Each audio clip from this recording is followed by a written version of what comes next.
noite, pessoal. Sejam bem-vindos a mais uma aula do nosso curso. Nessa aula, nós vamos continuar falando sobre os primeiros socorros. Na aula passada, nós finalizamos o conteúdo sobre as emergências traumáticas, de origem em um trauma.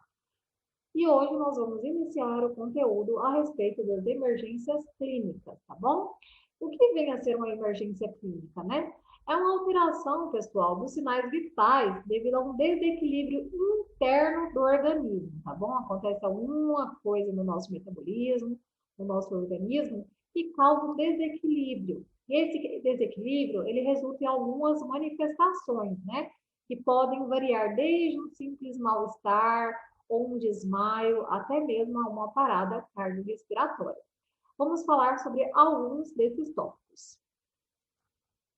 Inicialmente, vamos falar sobre o desmaio ou a síncope, São os sinônimos, Desmaio ou síncope. E o que é o desmaio, pessoal? É a perda transitória da consciência, Passageira, transitória. E da força muscular também. Raramente ele vai constituir uma ameaça direta à vida, tá bom? Só que é importante lembrar que o desmaio ele pode resultar em alguma lesão secundária devido à queda, Dependendo de como essa pessoa cair ou se ela tiver alguma colisão durante essa queda, pode ter alguma lesão adicional. Lembrando sempre, que o desmaio ele tem um início súbito, Tem curta duração e geralmente a sua recuperação é espontânea, tá? E a gravidade do desmaio, ela está relacionada ao fator da sua causa, O que causou esse desmaio? Que vai estar influenciando numa gravidade ou não desse desmaio, tá bom? E quais são os sinais e sintomas de um desmaio, Geralmente a pessoa sente uma tontura, sente uma sensação de mal-estar, a pele fica fria, fica pálida, fica úmida, pegajosa, a pessoa fica com aquele suor frio e tem a perda da consciência, tá? Lembrando que essa perda é transitória, tá? E que nós temos duas situações, Nós temos uma manobra no pré-desmaio, quando a pessoa está quase desmaiando, começa a ter um rebaixamento do nível de consciência, e aqui é uma manobra quando a pessoa já desmaiou, já está desmaiada. E o que fazer, Nessa primeira situação, no pré-desmaio, deve-se sentar a pessoa, em uma cadeira, mantendo suas pernas abertas. E forçar a cabeça da pessoa para baixo, pressionando com as mãos a cabeça e o pescoço, tá? Estimulando que force a cabeça para cima, respirando fundo. Ou seja, a pessoa senta com as pernas abertas, ela baixa a cabeça e você faz uma pressão na cabeça e no pescoço dessa pessoa para baixo, E você pede que a pessoa, resista na hora que você empurrar e respire fundo. Isso vai fazer com que a pessoa melhore a irrigação cerebral, então leva mais oxigênio para o cérebro, tá bom? E no desmaio, No desmaio deve-se deitar a vítima, elevar os membros inferiores, as pernas, proporcionando desse modo, pessoal, maior irrigação para o cérebro, Com essa irrigação está levando oxigênio. Afrouxar as roupas da vítima e manter o local arejado, o mais ventilado possível, tá? Isso aqui é a questão do desmaio e da síncope. Vamos falar agora um pouquinho quanto às emergências cardiológicas. As emergências cardiológicas, conhecidas como ataque cardíaco, geralmente elas ocorrem, pessoal, quando há uma falta de irrigação sanguínea no músculo cardíaco, provocada por uma obstrução da artéria coronária, que é a principal artéria que irriga o músculo cardíaco, E as duas emergências cardiológicas mais frequentes, temos a angina, que é uma dor no peito, e o infarto agudo do miocárdio, que é o IAM, tá? Essas siglas vocês vão ver muito, na rotina de vocês. IAM, é infarto agudo do miocárdio. Então, pessoal, o que é angina, A angina é a dor causada pelo estreitamento das artérias que conduzem sangue ao coração, tá bom? E essa limitação da irrigação sanguínea ela provoca uma deficiência no suprimento de nutrientes e de oxigênio no coração. E a dor, ela é o sinal de que o coração está recebendo menos sangue do que precisa. E, em geral, pessoal, essa dor ela vai tornar-se mais intensa durante a atividade física e durante o repouso ela vai reduzir, né? E alguns tipos de angina, elas podem causar dor mesmo quando a pessoa está em repouso ou dormindo, tá bom? Em alguns casos, a pessoa pode estar dormindo, repousando, a angina vai causar essa dor, né? E a dor da angina, ela pode ser agravada pelo estresse emocional, se o estômago estiver cheio, né? E também exposição a baixas temperaturas, né? Certos cuidados, contudo, eles são de importância fundamental para estar prevenindo e controlando essa angina, tá, pessoal? E vamos, assim, né? Aqui tem uma das causas, uma das principais causas de estreitamento, né? Que é a placa de ateroma, né?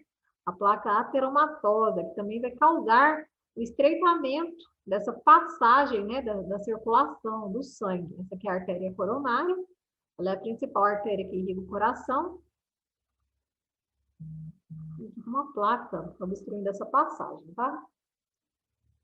Então, pessoal, geralmente a angina, ela dura de 3 a 10 minutos e ela alivia quando a pessoa está em repouso. Lembrando que tem casos que ela não vai aliviar mesmo em repouso. E depois que a pessoa, geralmente, ela usa algum medicamento que é um vasodilatador, que causa uma vasodilatação, essa dor, ela melhora, tá? Lembrando que essa angina, ela também pode ser súbita e ela pode voltar a ocorrer, pessoal, ao longo do tempo, tá? Dependendo da gravidade, ela pode ser tratada com mudanças no estilo de vida, né? A pessoa ter uma alimentação mais saudável, fazer exercícios físicos, atividade física. E em alguns casos, os medicamentos também são eficazes no tratamento, em outros, a pessoa tem que fazer alguma angioplastia, tá bom? Ou algum outro tipo de cirurgia. E agora vamos falar um pouquinho sobre o IAM, né? O infarto agudo do miocárdio. Né? O infarto agudo, ele é a necrose, né? A necrose é a morte de uma parte do músculo cardíaco, causada pela ausência de irrigação sanguínea, que leva nutrientes e oxigênio ao coração, ou seja, tem essa obstrução, e essa obstrução tem interrupção dessa circulação, não há circulação naquela área fica sem oxigênio e as células daquela área iniciam o processo de morte, elas começam a morrer, e dependendo da sua duração, maior é a área atingida, tá bom, pessoal? E o IAM, né, o infarto, a dor, ela dura mais de 10 minutos, tá? É uma dor que não passa como a angina. A angina tem uma duração mais curta. O IAM tem uma dor acima de 10 minutos, tá?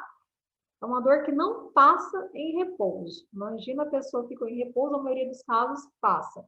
No IAM, ela não passa com repouso, não melhora, tá? E é uma dor que não passa também com o uso de vasodilatador, né? Um vasodilatador muito comum utilizado é o Isordil. Na angina, melhora com o vasodilatador. No infarto, não melhora. E os sinais e sintomas do infarto, do IAM, é a dor no peito, que pode variar de fraca a muito forte, ou sensação de compressão no peito, de aperto no peito, que geralmente dura cerca de 30 minutos, essa sensação de aperto. Ardor no peito, muitas vezes confundido com azia, viu, pessoal? Às vezes a pessoa sente o corpo aqui no peito queimando e acha que é azia, né? Uma digestão, que pode ter ocorrido associado ou não à ingestão de alimentos, né? A pessoa comeu alguma coisa que caiu mal, né? Que não pegou bem, e sente aquela queimação e acha que é devido àquela comida. Mas o IAM, ele pode ocorrer também junto de uma azia. Às vezes a pessoa está tendo infarto e também está tendo uma queimação, tá? Pode ser junto também.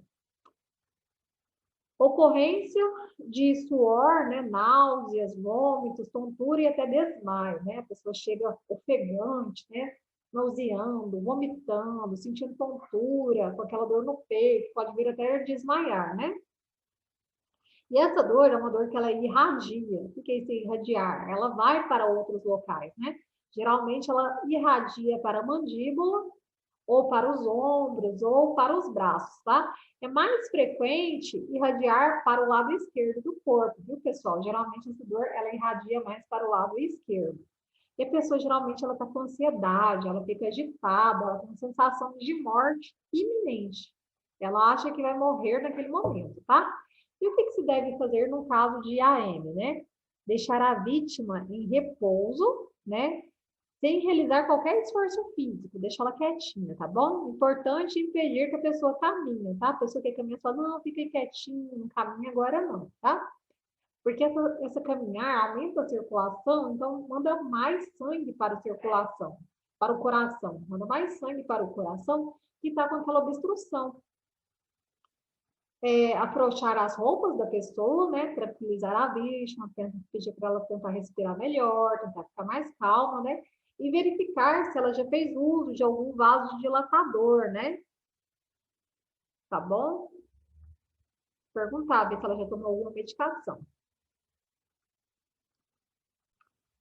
E no infarto, né, tem que estar passando por avaliação médica de emergência, estar fazendo um eletrocardiograma nesse paciente. Também tem alguns marcadores, nós falamos marcadores cardíacos, que são exames realizados para estar comprovando se teve ou não um infarto, né? Tem os exames laboratoriais e também tem alguns exames de teste rápido. O mais conhecido deles é a troponina, tá bom, pessoal? Vamos falar então um pouquinho agora quanto à parada cardiorrespiratória, né? É a parada, essa parada cardiorrespiratória é a parada dos movimentos respiratórios e dos movimentos do coração, tá? De forma súbita e inesperada, né? O coração para de bater e a circulação, ela é interrompida. Diante da perda da função de bombeamento cardíaco, a circulação cessa, né? Para de circular o sangue e os órgãos vitais, eles ficam sem oxigênio, né? O coração para de bombear, logo para de chegar sangue oxigenado aos tecidos e esses tecidos ficam sem esse oxigênio, né, pessoal? E como identificar, né, se a pessoa está em uma parada cardiorrespiratória, né? Os sinais, eles são, né? A vítima não responde, ela está inconsciente, né? Você chega na vítima, pega aqui no ombro dela, dá umas batidinhas e ela não responde, você faz algum estímulo doloroso nessa vítima, né? Aperta aqui na clavícula dela e ela continua inconsciente, não tem nenhum movimento, ela não mexe nenhum braço, nenhuma perna, não pisca, ela não responde, já é um sinal de que essa pessoa está em parada cardiorrespiratória, tá? Ela está inconsciente. É um dos sinais, tá? Tem outros sinais. O outro sinal é que ela não está respirando, né? Não apresenta nenhum movimento de elevação do tórax. Você vai observar aquela vítima. Ela não está apresentando nenhum movimento de elevação do tórax, nem do abdômen, nem da barriga. Ou seja, ela não está respirando. Você veio e checou o pulso dela, né? Pulso carotídeo, como eu mostrei para vocês na aula passada.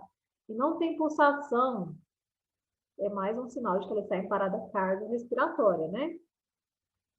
Ou seja, ela não está respirando, não está apresentando nenhum sintoma, está inconsciente, deve estar iniciando, né, a RCP. A RCP é reanimação cardiopulmonar, né, que é um procedimento aplicado quando as atividades do coração e do pulmão param, né?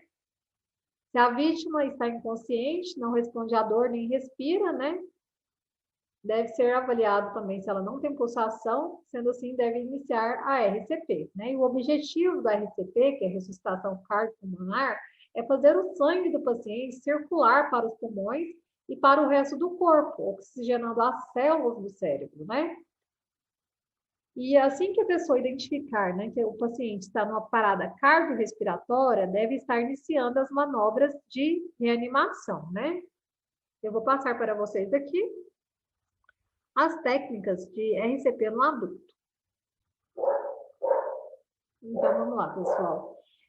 Primeiro, em situação de emergência, o primeiro passo é chamar ajuda e pedir para alguém ligar para o serviço 192, né, pessoal? Então, você observou que o paciente não está respirando, não está com pulso, está inconsciente, solicitar socorro. 2. É preciso reconhecer a situação de parada cardíaca, verificando se a vítima não respira e não reage. 3. Para ter certeza do quadro da vítima, você pode tocar e tentar se comunicar com ela. Caso ela não responda nenhum estímulo, cheque sua respiração. Se a pessoa não estiver respirando, considere o quadro de parada cardíaca.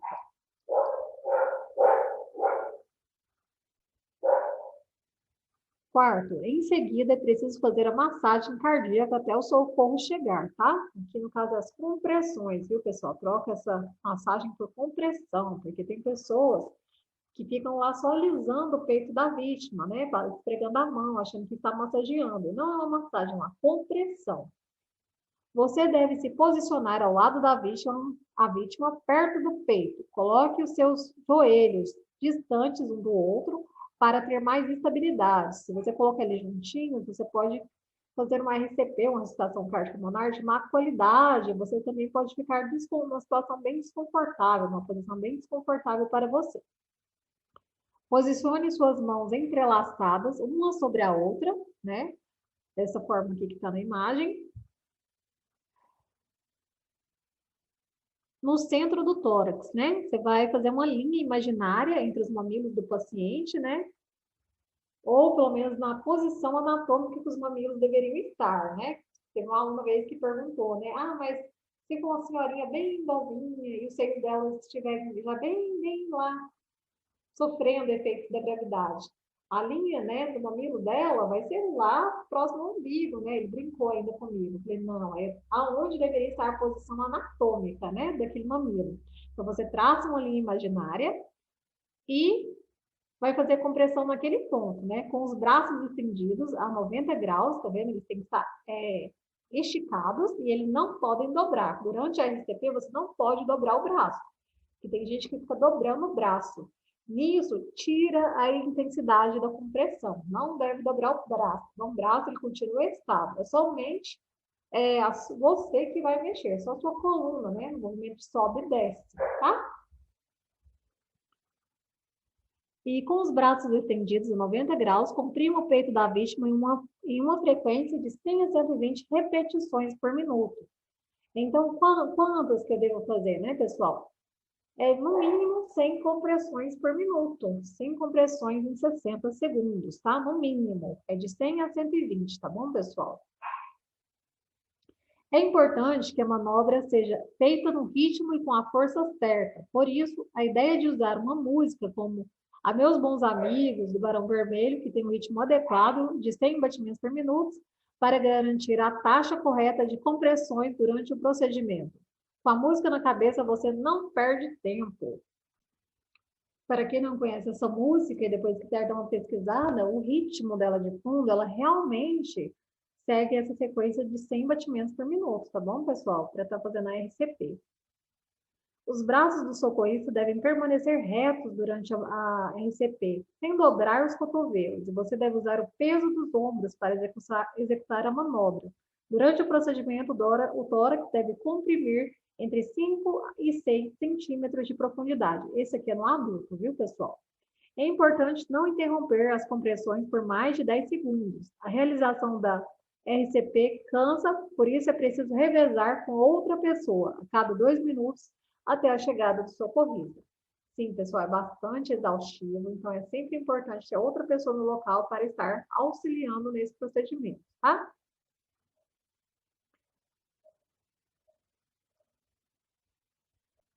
Pessoal, lembrar que a vítima, ela no chão, né? A vítima ela precisa estar numa superfície rígida, né? Deitada de barriga para cima, né? De preferência no chão.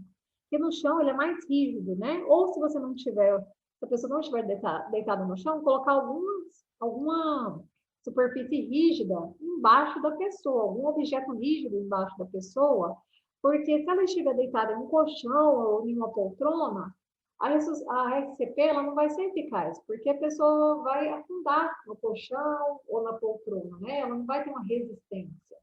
Isso pode estar prejudicando, tá bom? Pessoal, lembrando, né, que após cada compressão também, né, o momento que o sangue é impulsionado para a corrente sanguínea, quando você faz a compressão, Você fez a compressão, você tem que aliviar a pressão, permitindo o retorno total do tórax, a sua posição original, né? Isso permite que o coração se encha novamente de sangue, né? Relaxando. Porque tem pessoas que só ficam comprimindo, só ficam lá comprimindo. Não espera o tórax voltar ao seu normal para fazer outra compressão. No meio do retorno dele, já comprime novamente. E não, tem que aguardar o retorno do tórax para a sua posição original para iniciar novamente com a compressão, tá bom? Porque tem gente que faz, em vez de fazer uma compressão, né, inteira, eles fazem meia compressão o tempo todo. Isso não é benéfico para o paciente, tá bom? Em vez de ajudar, a pessoa está prejudicando, né? E você deve manter essas compressões torácicas, né? Você e a pessoa que estiver te auxiliando, até a chegada do socorro, da ambulância, né? E não deve parar até que o profissional da saúde assuma o seu lugar, né? Para manter a oxigenação do sangue, né? E dos órgãos. Você vai estar essa compressão para estimular esse bombeamento do sangue, né? Fazer com que o sangue continue circulando.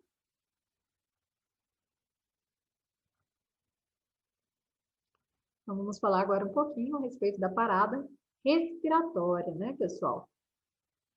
Só falar aqui para vocês que na criança, né, na RCP da criança no bebê, tem alteração, tá? Enquanto a profundidade das compressões, né, que a gente vê no adulto que é de 5 a 6 centímetros, na criança é menos, a compressão é menor e também tem alteração da frequência, tá?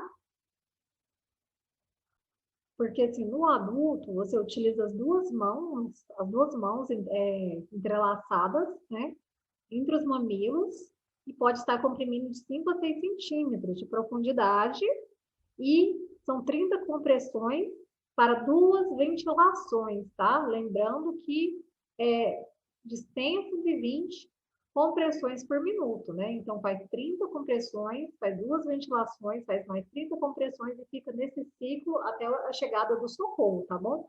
Isso se tiver em 2 socorristas. Se tiver só um, mantém somente as compressões de 100 a 120 compressões por minuto, tá bom? Em crianças, você não usa as duas mãos, né? Você utiliza apenas uma mão, né?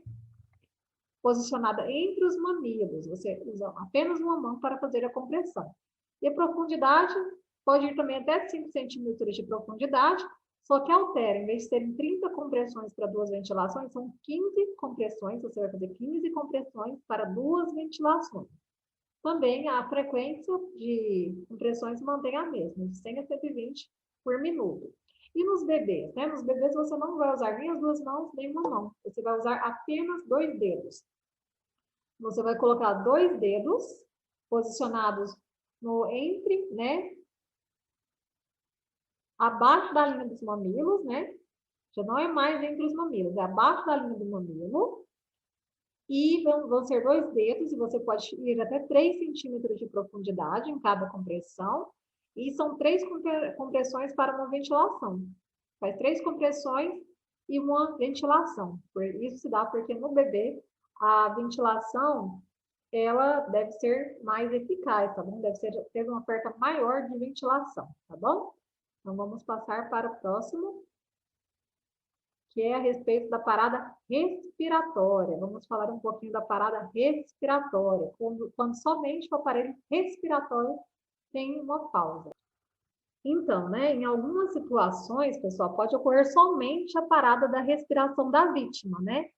E essa parada ela é uma parada súbita dos movimentos respiratórios. E a seguir, ela pode ser acompanhada ou não também por uma parada cardíaca, tá?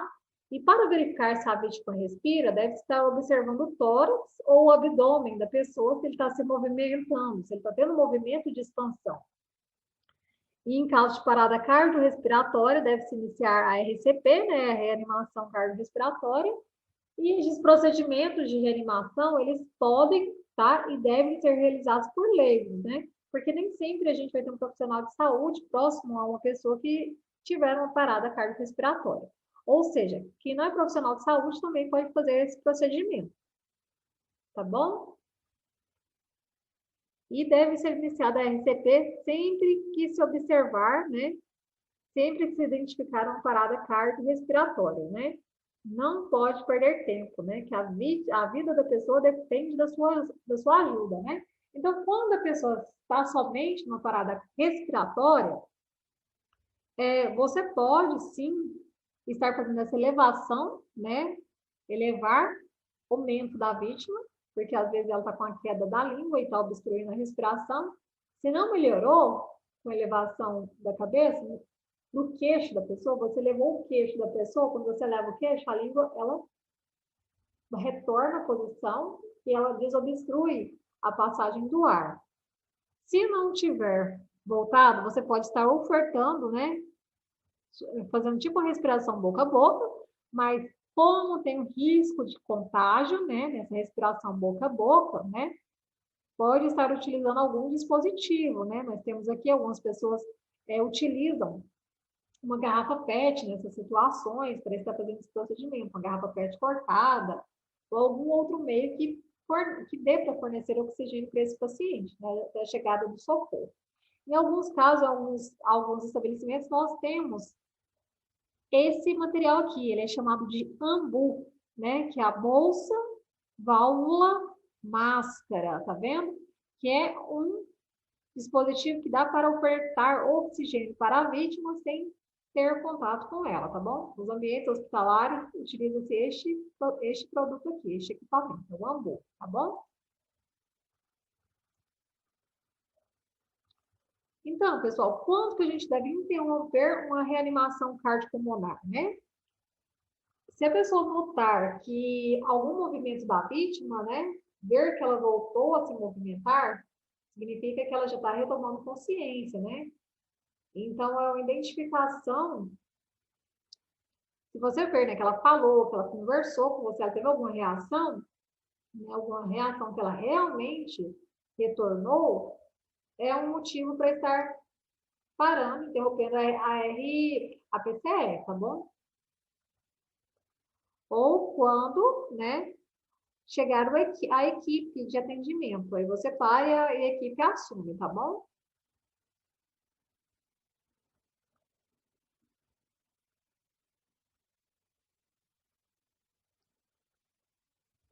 Então, pessoal, nos casos que vocês tiverem esses equipamentos aqui à disposição, o AMBU esse dispositivo aqui, para evitar contato, né, com a boca do paciente, com secreções, com sangue, e até com contaminação aérea, vocês podem estar fazendo 30 compressões para 2 ventilações. Comprime 30 vezes, faz 2 ventilações, comprime mais 30, faz mais 30 compressões.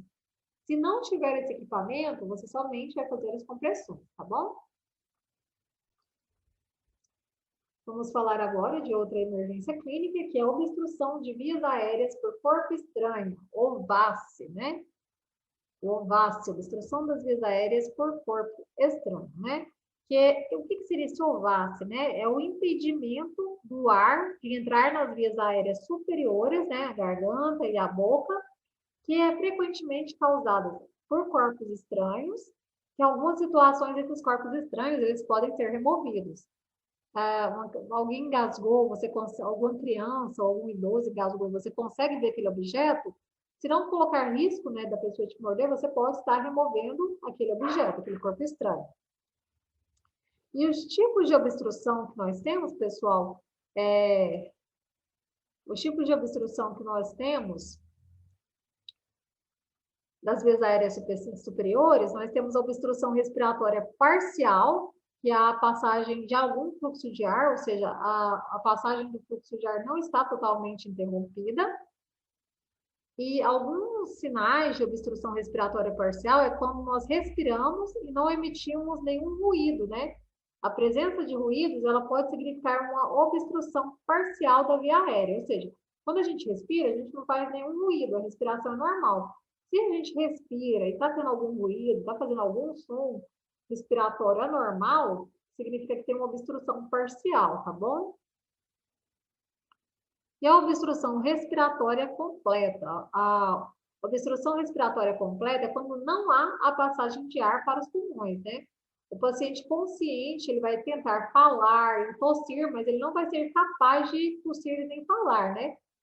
Porque ele está com essa obstrução, né? Frequentemente, o paciente ele vai segurar o pescoço e abrir a boca, tentar abrir a boca o mais amplo que ele conseguir, né? Um esforço que está indicando que está com dificuldade para respirar, né? Ele segura o pescoço, ou ele tenta abrir a boca para puxar mais ar, né? Isso no paciente consciente. O paciente inconsciente, ele não apresentará qualquer movimento respiratório, tá bom? Ele não vai fazer nenhum movimento porque ele está inconsciente, né? E há muitos fatores que podem causar obstrução das vias aéreas, né? Total ou parcial. Em algumas situações, nós podemos atuar, né? Fazer alguma coisa para melhorar aquela situação, e em outras nós podemos não ter sucesso, né? Para desobstruir essa via aérea, tá bom? E os casos mais comuns de obstrução, né? Os casos mais comuns de obstrução de via aérea, pessoal, é obstrução causada pela língua, né? Pela queda da língua, como no exemplo anterior, e obstrução causada por corpos estranhos, tá bom? Na obstrução causada pela língua, tem a queda ou o relaxamento da língua. Ele pode bloquear a passagem do ar pela garganta. E este problema ele é comum e acontece muito em casos de inconsciência, quando a vítima está desacordada, né? Geralmente, quando a pessoa fica inconsciente, tem que ser essa queda da língua, tá? E a obstrução causada por corpos estranhos, a obstrução mecânica que nós falamos, ela pode incluir pedaços de comida, gelo, brinquedo, dentadura, também pode cair de obstruir a passagem do ar. Vômitos que se acumulam na parte posterior da garganta também pode estar causando essa obstrução, né? Tem inúmeras causas de obstrução por corpos estranhos, tá bom, pessoal? E o que nós vamos fazer nessas situações, né? Como que a gente vai melhorar essa obstrução, né? Na queda da língua, em muitos casos, a simples liberação das vias aéreas com a hiperextensão da cabeça, tá vendo aqui, pessoal? Que está a pessoa com a queda da língua, né? Obstruindo, obstrução ventilatória pela queda da língua. Na hora que você eleva, né? Faz a hiperextensão da cabeça, claro que nesses casos aqui suspeita de trauma de coluna, né, em situações traumáticas, isso aqui eu não aconselho vocês estarem fazendo, deixar somente se vocês tiverem segurança e já estiver com um colar cervical, tá bom, pessoal? Ou com alguém estabilizando essa coluna para vocês, para fazer essa hiperextensão. Tá vendo? Quando faz essa hiperextensão, a língua, tá vendo que ela tem uma queda, quando faz essa hiperextensão, ela já dá uma elevada. E fazendo essa manobra aqui, né, já vai solucionar o problema. Fazendo uma hiperextensão da cabeça, já vai solucionar o problema de obstrução da passagem de ar pela queda da língua. Tá vendo que ela tem uma elevação? Só que assim, essa manobra não pode ser executada em vítimas de trauma, viu, pessoal? Tá bom? Principalmente se tiver suspeita de lesão, viu? Cervical, tá? Ela não deve ser feita, tá? Somente em vítimas que não têm suspeita de trauma, viu, pessoal?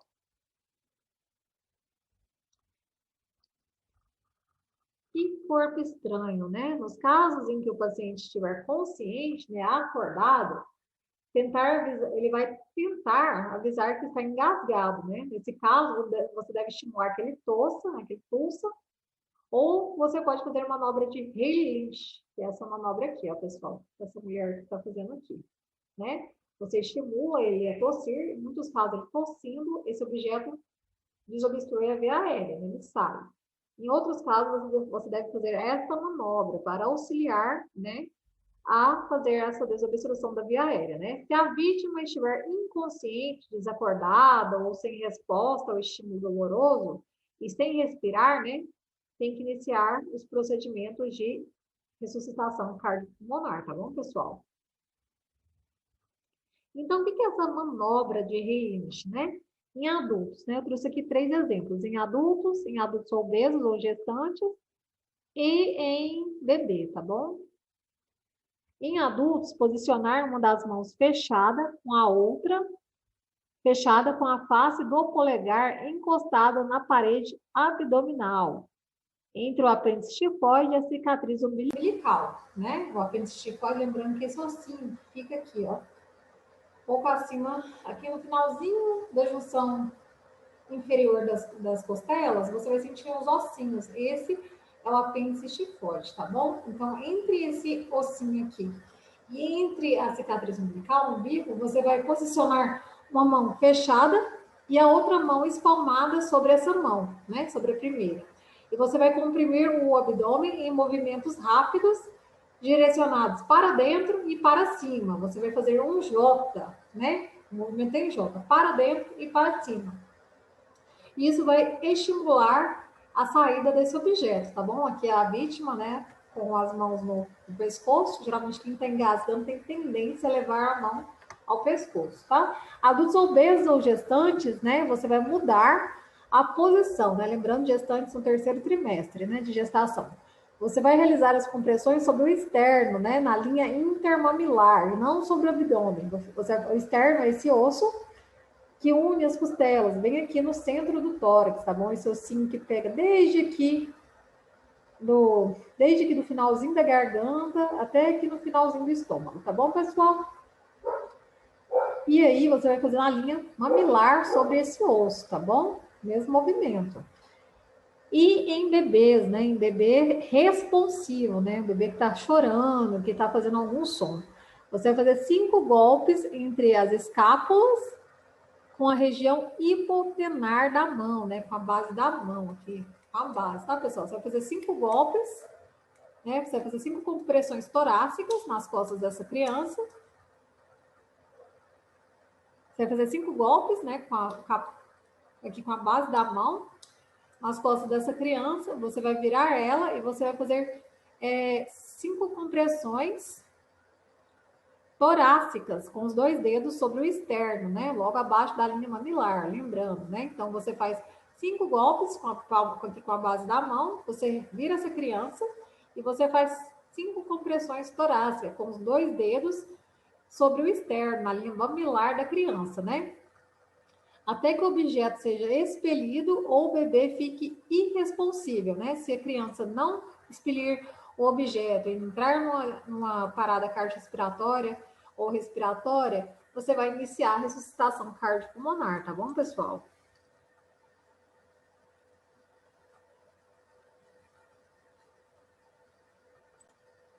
Então, agora vamos falar sobre as emergências neurológicas, né? Vamos iniciar falando sobre o AVC, né? Ou agora, agora, né? Com as alterações do AVE, acidente vascular encefálico, né?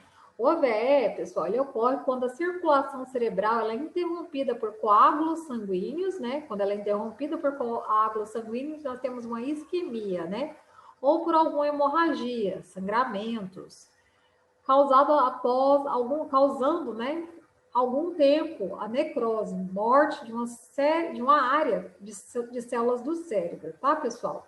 Nós podemos ter 2 tipos de AVE, que é o AVC, né, o AVC tanto isquêmico ou o hemorrágico. Lembrando, o AVE isquêmico, ele é o tipo mais comum, ele acontece devido à oclusão de um vaso sanguíneo que irriga o cérebro, em geral por um coágulo, tá bom?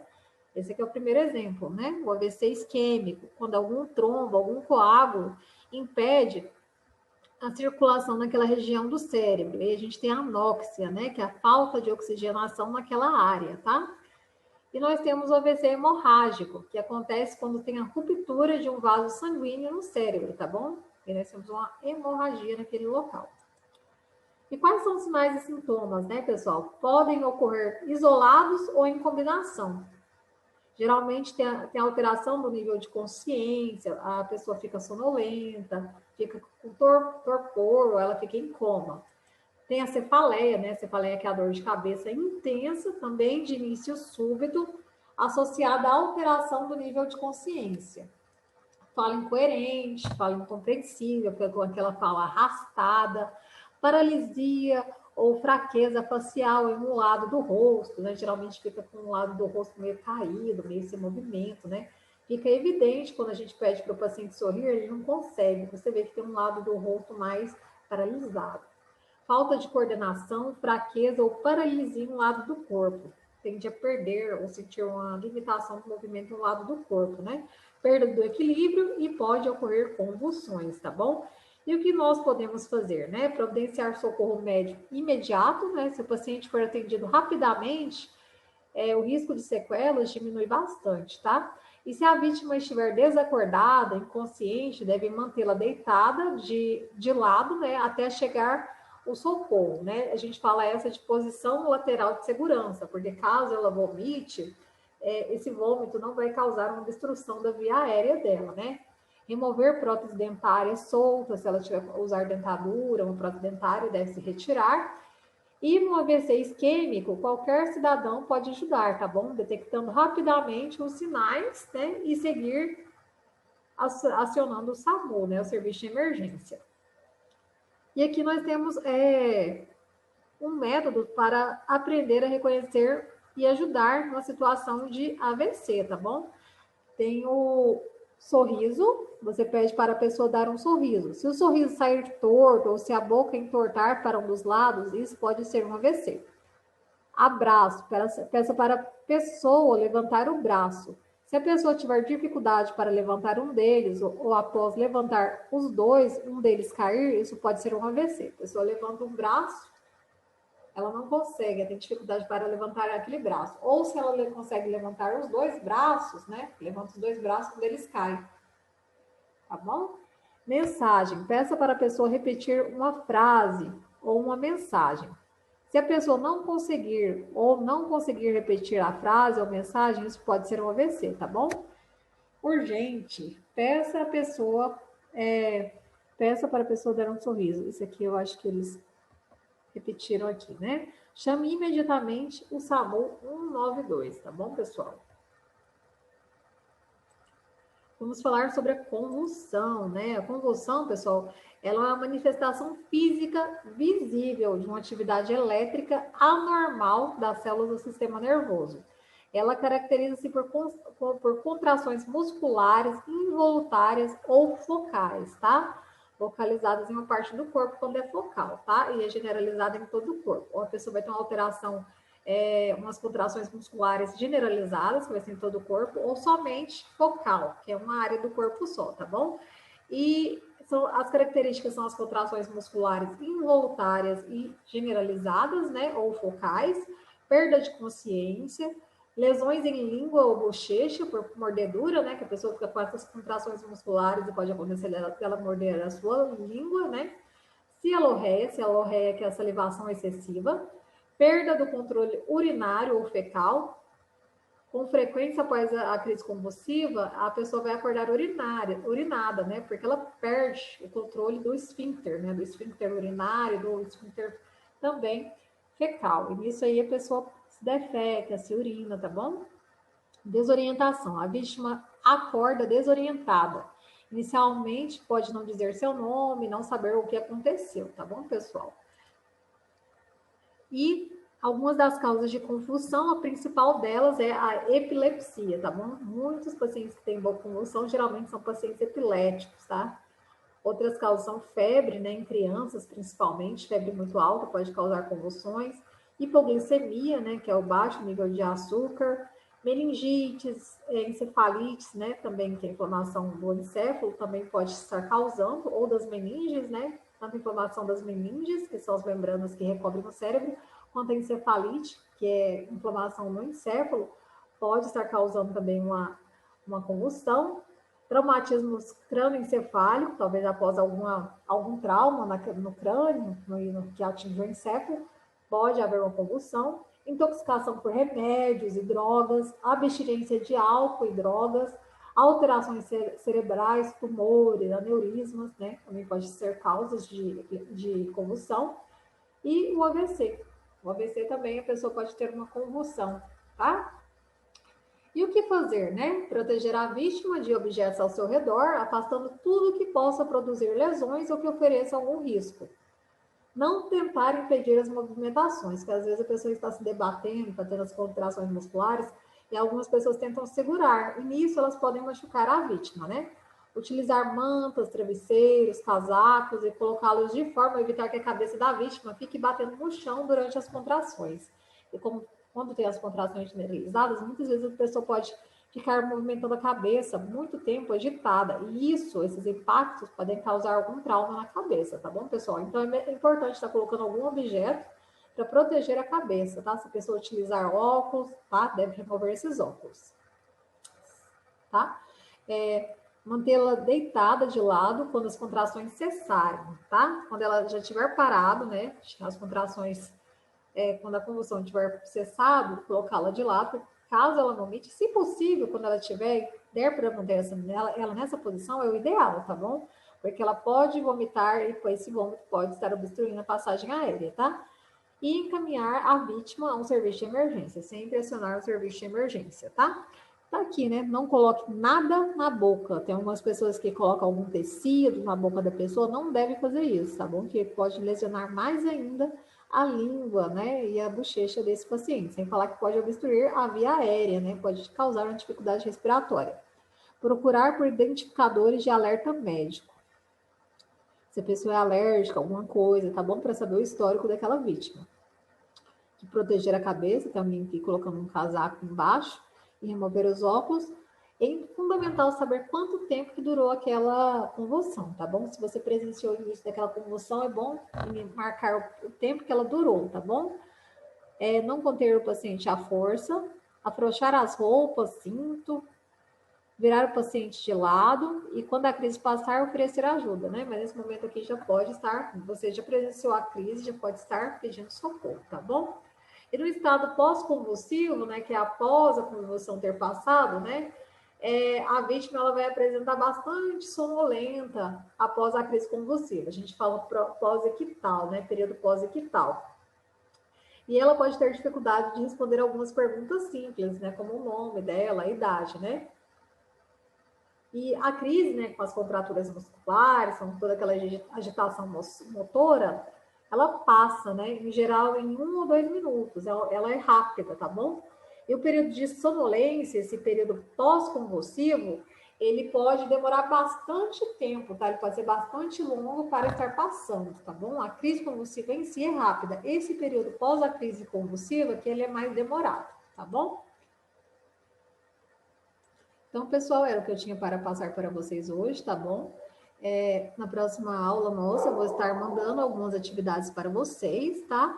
E na próxima aula nós vamos continuar com o nosso período, com o nosso conteúdo quanto aos primeiros socorros, tá bom? Vamos estar falando de outros tópicos referentes aos primeiros socorros, tá? Então, bons estudos, pessoal. Até a próxima.